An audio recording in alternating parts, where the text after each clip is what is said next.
This video is sponsored by the fear of being good. More about that later in the video.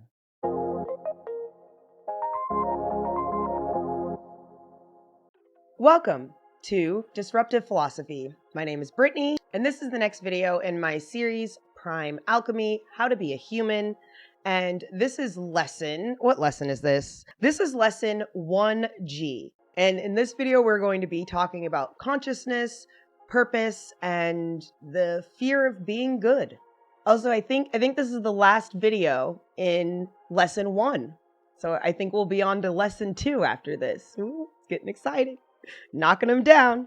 I'm actually kind of proud of myself. I've been working on this for about 6-7 years, so proud that these videos are getting out. It's nervous. I've told you before, it's a lot, and I was nervous, and I'm excited, and I've been appreciating the feedback I've been getting on the videos and the comments. So yeah, it's enough of me babbling. So let's get the fuck into it.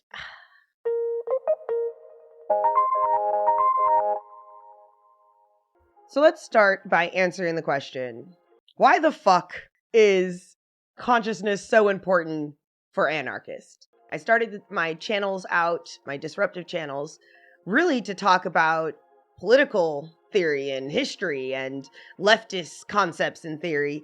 And I'm sure some of you are wondering, like, why the fuck are we talking about psychology and philosophy and metaphysics and depth psychology and consciousness and purpose?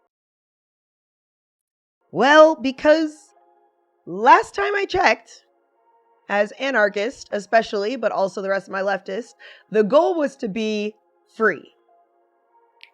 We're trying to be free, right? We're tired of being enslaved by the government, and we want to be free. And you cannot be free if you're not conscious. There it is. You cannot be free if you are not conscious.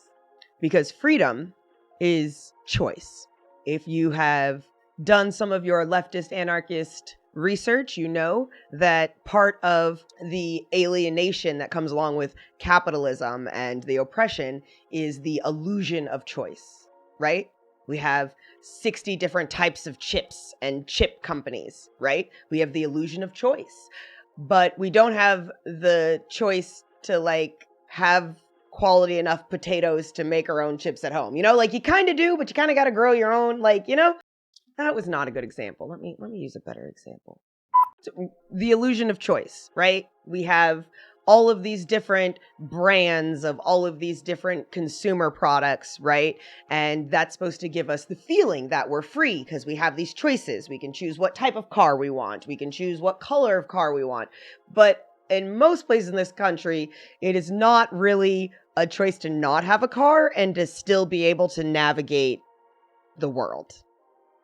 We don't really have the choice to have carless cities, right? Or have streets and roads that prioritize humans instead of cars. We don't have that choice, right? And without full choice, you are not fully free.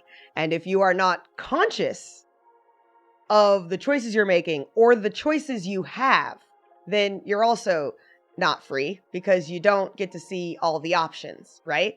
If the decision you're trying to make has 10 options and you only are offered 3, then were you actually fully informed enough to be able to make the right decision?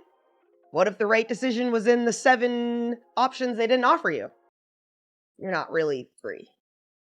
Which means oftentimes the decisions we are making are not necessarily conscious decisions. They are unconscious complexes, often coming from trauma that lash out and get us stuck in trauma loops that create predictable outcomes of behavior, which would mean we're not free. It's not freedom. There is no freedom of choice without consciousness. There's no full freedom of choice without consciousness. And I believe as we get conscious, it's not like a binary. It's not like, oh, we're unconscious, we see 3 of the 10 options, and then we become conscious and we see all 10. No, through the process of becoming conscious, now you're seeing 4. And then as you keep going, you might see 5, right? And eventually you'll see all the options, or maybe you don't ever see all the options because it's hard to get all of the pieces of data and information you need to really be aware of every single option that you had because we're only one human or, one community of people that are making those decisions. But you can have more options, and the more options you have, the more truly free that you are.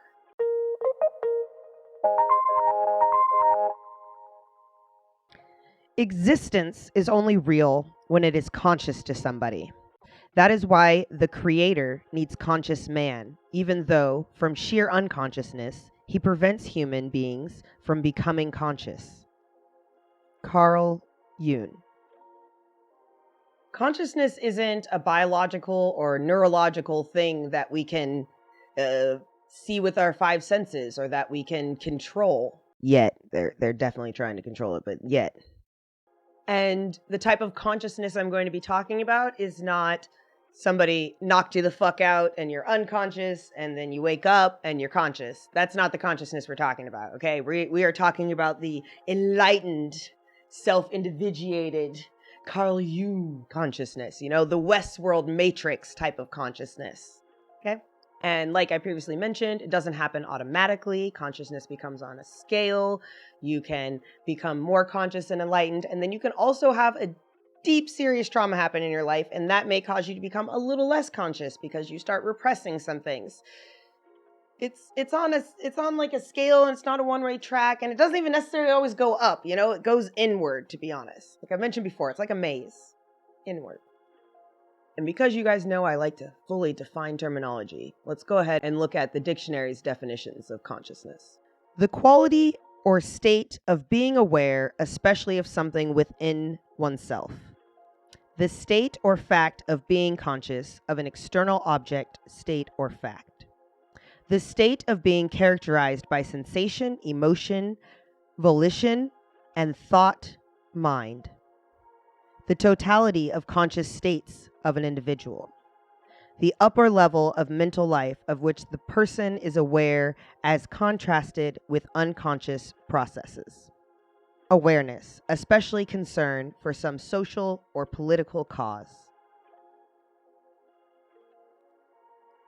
And I want to kind of elaborate on that definition of consciousness, especially for this series, because it has a lot to do with reasons why people don't feel seen in our current society, right? There's a lot of conversation about being validated or being seen, and I love this kind of analogy or allegory that I use to explain this.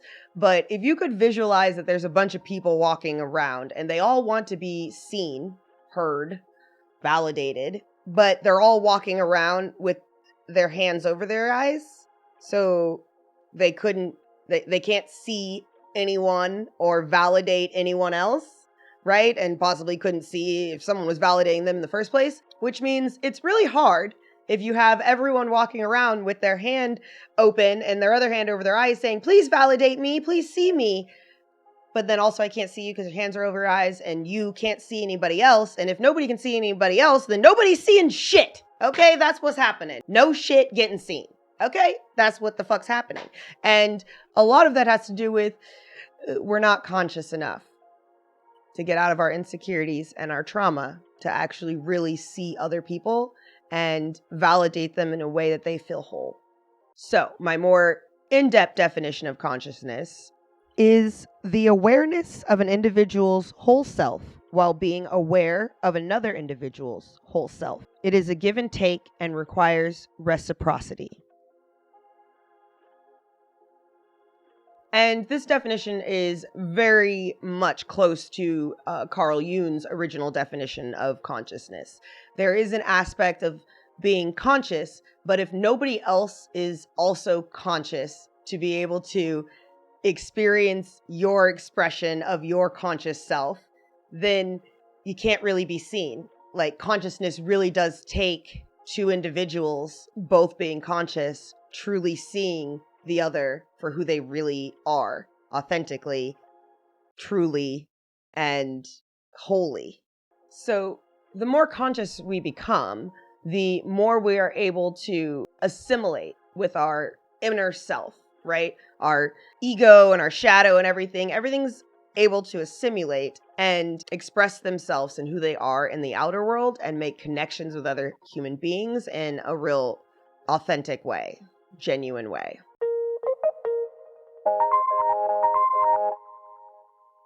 Benefits of consciousness: the ability to create new art that comes from in here and in here, that art that comes from visuals that you've had in dreams for years, but you've not brought it into the real world. And the ability to remember a loved one, to store memories, and to access them. That is the biggest puzzle piece that helps us put the pieces together to become conscious and also to define who we are as a person. Your memories are so important. So important. They make you who you are. The way that I learn more about who you are is by you telling me stories about your memories of your life.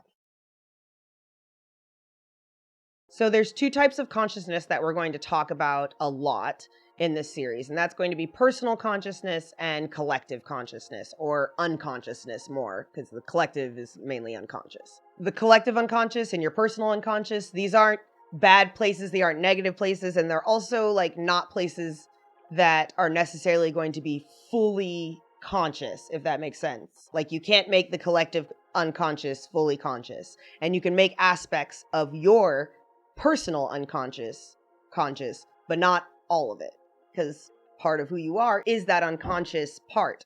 And the way we can affect that personal unconscious to be healthier is through processing and dealing with trauma. The personal unconscious interacts with the conscious subliminally, absorbs events, and stores and represses memories, holds individuals' complexes, and the self we have to get to know. The collective unconscious holds collective knowing and understanding within each human in society, inherited personality traits of humans, and the base codes for humanity before personalization. So you can kind of think of the collective unconscious as like the nature of the nurture nature, and like your personal unconscious is what gets molded by your nurture. The data and wisdom in the collective unconscious has never been conscious and never been individually acquired. It owes its existence exclusively to heredity. Like I've mentioned previously, we have evolved biologically, physically, but our psyche has also been evolving. Now, this is not to say that like our ancient ancestors were less intellectually capable, or that more indigenous ancient cultures were less civilized. That's not what that's implying. It's just implying that obviously the more practice that humanity has at storing things within the collective unconscious and passing it down, the more capacity those things are going to have. Yeah, I think that's the best way to kind of explain that. As the human species, a lot of things that we do are directed or driven by instincts. And we have physical and biological instincts, but we also have psychological instincts. And they're important to understand, and should have probably gotten a class about that in high school before we graduate. It's probably important. Oh, well, there we go. Okay, just put the title card up. I was trying to, wow, that did not work.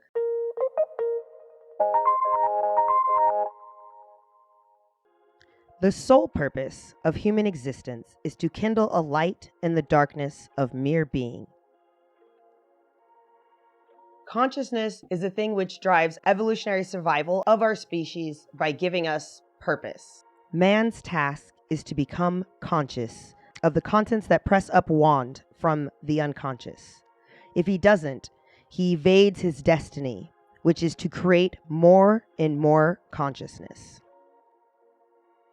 Consciousness and humanity's purpose or individual's purpose are directly connected, and those two things are directly connected to the survival of our species. The purpose of human life is to create more consciousness, more awareness, more connection, more love, more art, more knowledge, more wisdom. And we get access to these things by becoming conscious ourselves, by continuing the species through children, and by guiding our children to being more conscious, self-individuated beings. Fidelity, the degree of exactness with which something is copied or reproduced. Accuracy in details, exactness. Fidelity is to help the living remember. I quoted myself, okay? What the fuck? Fuck it. I quoted myself. This quote is by Brittany, the alchemaic philosopher. By accurately reproducing archetypes within humanity, we help each other, others, the living. We help them remember the information that is too vital to our existence to be lost. You only live as long as the last person who remembers you. I've talked about this quote before, but I just think that it's so poignant and kind of explaining this concept. And it was from the show Westworld by creators Jonathan Nolan and Lisa Joy.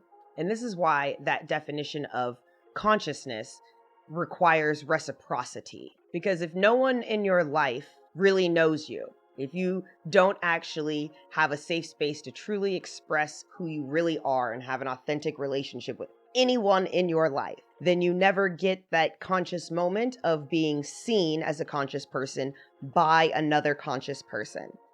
And that makes me ask, when you pass on, when you transcend, what is the memory you leave of you? And if the memory that you left of who you are is not actually who you are, because it was a mask or a persona that you had on your entire life with everybody you were in relationship with or saw, then did anyone ever really know you other than you? If you got to know you, like, did you exist? If the memory we have of who you are is false,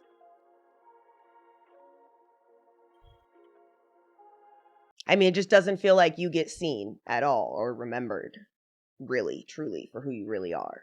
And if your loved ones don't remember who you really are, or if you only connected with one or two people in your life, not only do you have to think about how you'll be remembered, you have to think about if you'll be remembered, because you only live as long as the last person who remembers you.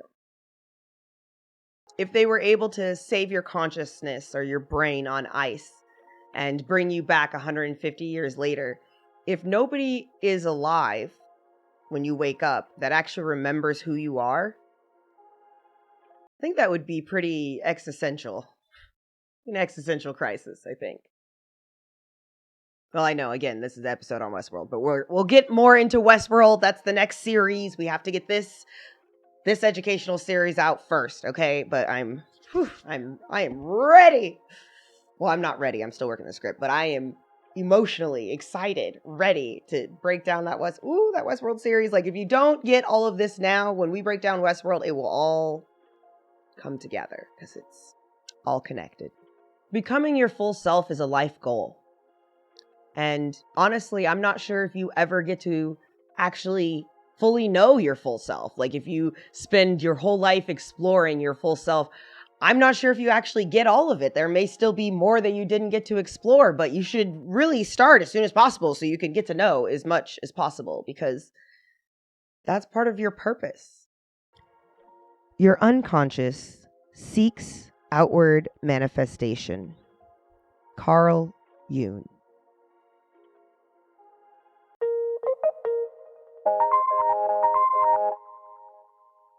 If your purpose in life is to be good, you will always fail. Our goal in life is not to be good. We can't guarantee that. Our goal is to be whole. Our current society is unfortunately full of unbalanced people over-identifying with their ego and their persona. These problems stem from many generations of not self-individuating, being conscious, or really knowing ourselves. It's very hard for our parents to pass down consciousness if they are not conscious. Modern society is collectively ignorant of who we are as individuals. We have forgotten our humanity and forgotten the collective unconscious, ignored it, repressed it, and we are fully living in our complexes, honey. Complexes, honey, okay? And that's why the world looks so sick and sad right now. Capitalism creates a society where the authority figures that help shape our value system as children instill this mythical, untrue concept of having to be good, or it's possible to be a good or bad kid or a good or bad human. And there are not solely good or bad humans, except for Henry Kissinger and Margaret Thatcher. They are truly bad humans. But 2 out of the billions that we've had on the planet, I think, is pretty good. Examples of some of this programming we get from these authority figures when we are children looks like, if you do this, you're a good kid. If you do that, you are a bad kid. Do this, you are a good student. Do that, you are a bad student. Do this, you are a good employee. Do that, you are a bad employee. Do this, you are a good person. Do that, you are a bad person. See how there's not a lot of freedom of choice here? It's good or bad on a very binary scale, which I thought we was throwing the binaries out. We need to throw those out, okay? We got to find the measures. You don't want to be a bad person because we as society have decided that we don't like bad people. So you must try to be a good person, or we will label you a bad person and shun you and shame you, and you will have no belonging and no community. And because we were told by our parents that we should, because you are expressing the behaviors of what we've quantified as a bad person. And as humans, I will admit, especially when we are unbalanced, it is very easy and we are very willing to put people in categories and stereotypes and not even attempt to get to know or understand the nuance or the subjective experience of the person that we're trying to connect with or organize with, or just asked to politely move out of the way. We are in constant fear of being good. And it's a fear and a guilt because we are a guilt-based society. So we unfortunately do this to ourselves, just wreck ourselves full of guilt. Part of that is because in American society, a lot of our authoritarian or authority figures, a lot of them are narcissists. And so we are actually responding to narcissistic abuse, which says, just don't upset it. Just don't upset it and we'll all be safe. Be good and you'll be safe.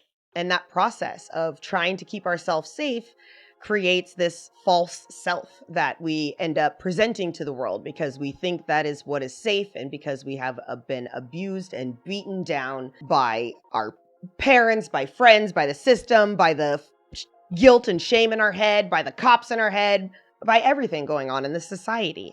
And by doing this, we essentially declare that aspect of our personality that we are not expressing as basically non-existent. It's not there. We get symptoms of depersonalization.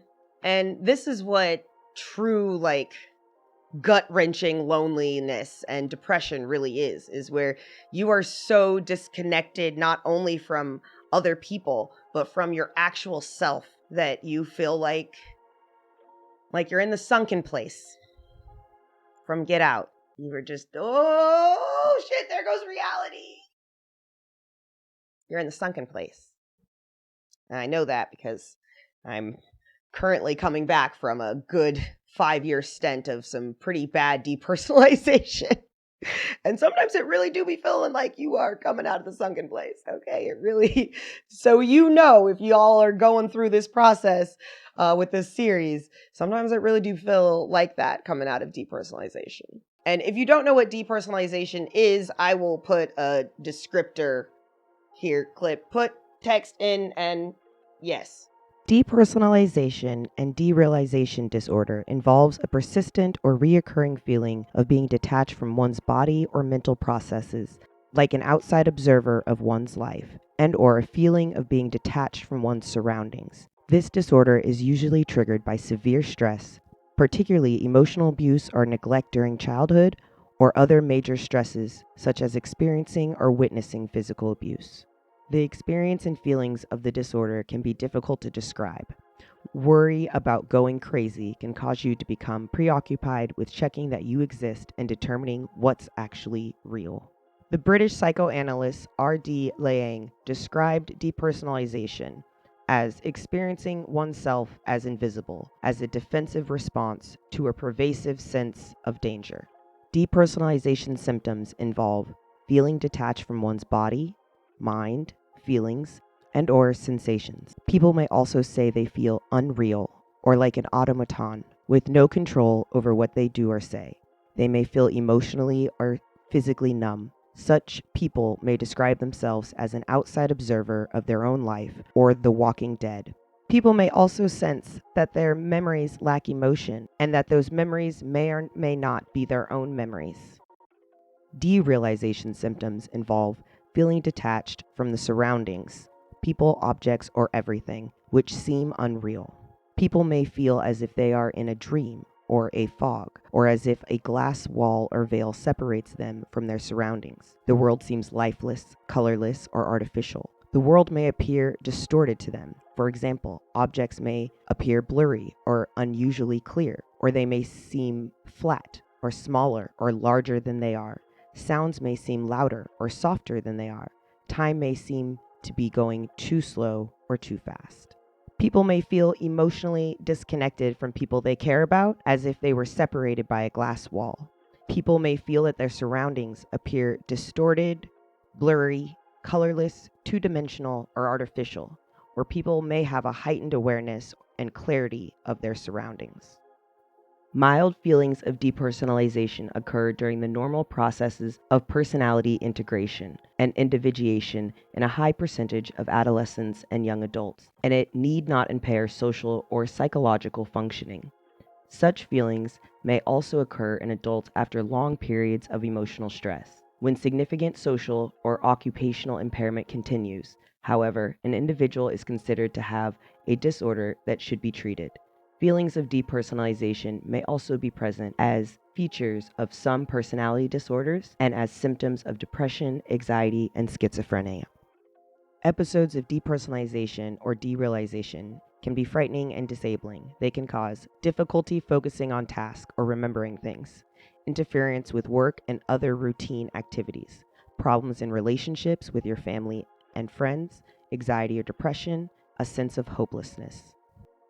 We should stop aiming for this impossible goal of being 100% a good human. It is just that, mission impossible. And we should aim for wholeness and not perfection. The self is a combination of the good and bad of who we are.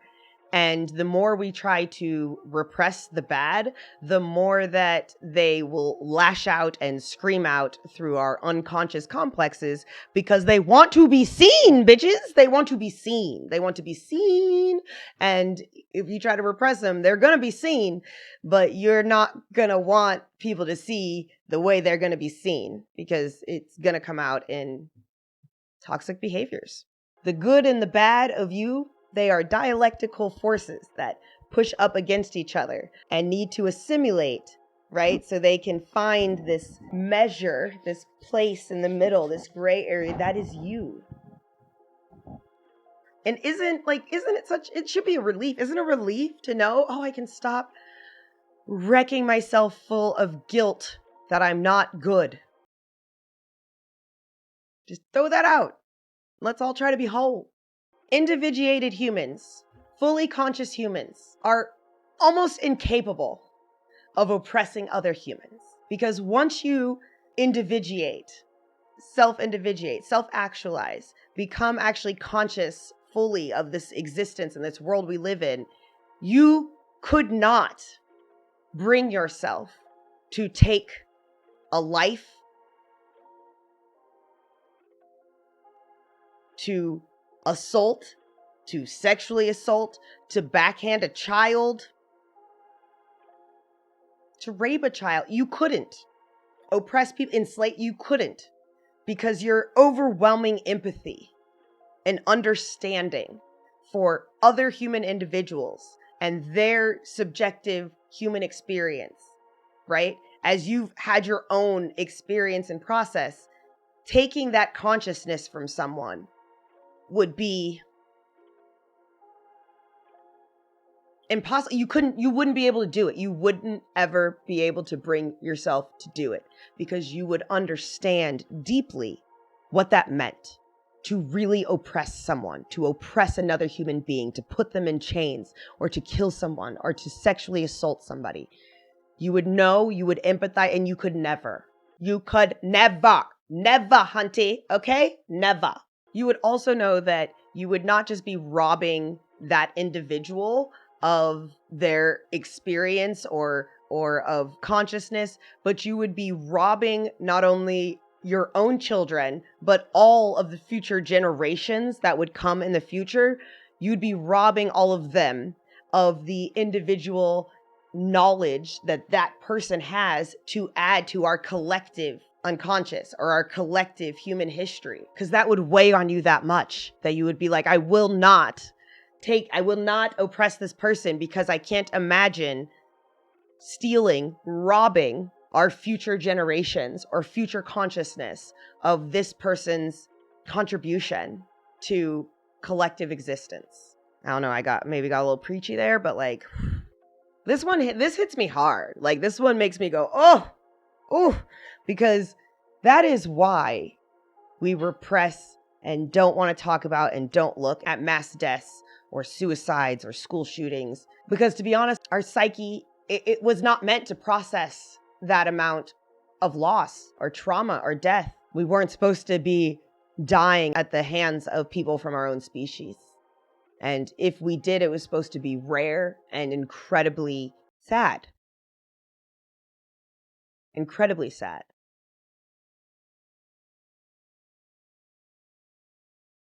Sad to the point, sorrowful. Enough emotion to make people do something to make sure that that never happened again. And I want to feel that. I want to feel that for you and other humans, other people in my life, my fiance, future children I may have. I want to feel that type of connection where I could only do the best for you because I'm so deeply connected and so aware of this beautiful, spiritual, amazing, like I can't even find the words for it, bedazzling fucking experience that we get to have that is existence. Could never rob someone of that. I think that's really important, especially as anarchists, to really root in our value system. Why we're doing this, why we want to actually have something happen in reality, and why these conversations and topics are important. I can't guarantee you that I'm going to always be good or always make good decisions, but I can guarantee that I will always be doing my best to be whole during this life journey. So come on, let's go get whole together, right? It's like a new drug. You want to come do some wholeness? Want to get whole with me?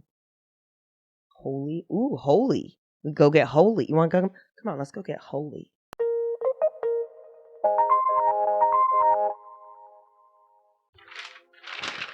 That's it. That's the end of the video. Thank you for watching. I like dramatic, no transition ends sometimes. That's it. That's all she wrote, okay? Do the YouTube things, especially if you think this is valuable.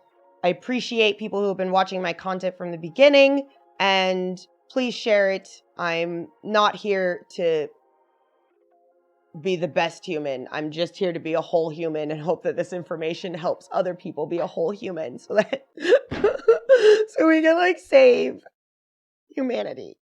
Like not just like like the species of humanity, like existence, like whatever, you know, these children, the children, they need to have a future. Wholeness. Okay, this has been Brittany with Disruptive Philosophy. Deuces. Bye. See you in the next lesson. Maybe hope. Hope. I got your hope. I got your hope. Me some hope. Hope. I got your hope. Me some self. I got yourself. I got yourself. I don't. I'm just kidding. You have yourself. Go get it. Yes, honey. Bye. It owes its existence exclusively to heredity.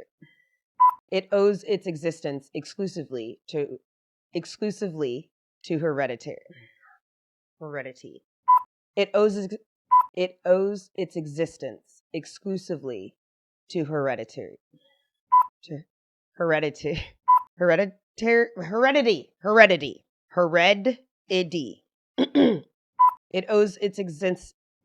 owes its existence exclusively. It owes its existence exclusively to heredity. Oh my God. It owes its existence exclusively to hereditary. To heredity. I think I got it that time.